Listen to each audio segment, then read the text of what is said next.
இந்த சாப்பாடு வந்து வெளியில் இருக்க பப்பிக்கு, வெளியே இருக்க பப்பியை வந்து இப்போது கேட்டை திறந்து விட்டோம்னா உள்ளே வந்து சாப்பிட்டுக்கும். உள்ளே வந்து படுக்காது, அது வெளியவே இருக்கிறனால அதுக்கு சுதந்திரமாக இருந்து தான் பழக்கம்.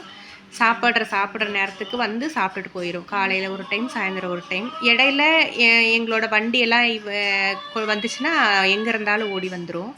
வந்து இடையில வந்து பிஸ்கெட்டு எல்லாம் சாப்பிட்டுட்டு போகும். பிங்கி கூட டெய்லியுமே இதுக்கு வாக்கிங் வரும். வாக்கிங்க்கு வெயிட் பண்ணிகிட்டே இருக்கும். வாக்கிங்க்கு வரும். ஏன் இப்படி முழிச்சு நிற்கிதுன்னா, உள்ளே வந்தால் நான் எங்கே கேட்டை சாத்தி உள்ளவே வச்சுக்குவேணும் அப்படின்ற ஒரு எண்ணம் அதுக்கு. மழை பெஞ்சிச்சின்னா நான் உள்ளே விட்டு சாத்திடுவேன். கேட்டு திறந்து வைக்கவே சொல்லும். கேட் நம்ம திறந்து வைக்க முடியாதுல்ல, அதனால் சாப்பிடும்போது வந்து சாப்பிட்டுட்டு போயிடுவாங்க. காலையில் எனக்கு வந்து முதல்ல இந்த மாதிரி பப்பிங்களுக்கு கொஞ்சம் சாப்பாடு வச்சுட்டு அதுக்கப்புறமா தான் என்னுடைய வேலையவே நான் ஸ்டார்ட் பண்ணுவேன். ஒரு நேரம் இது கொஞ்சம் காணாமல் போயிடுச்சுனாலுமே ஃபுல்லாக போய் தேடிட்டு வருவேன் இந்த பப்பி. இன்னும் 2 பப்பி வருவாங்க. இன்றைக்கி இன்னும் காணோம்.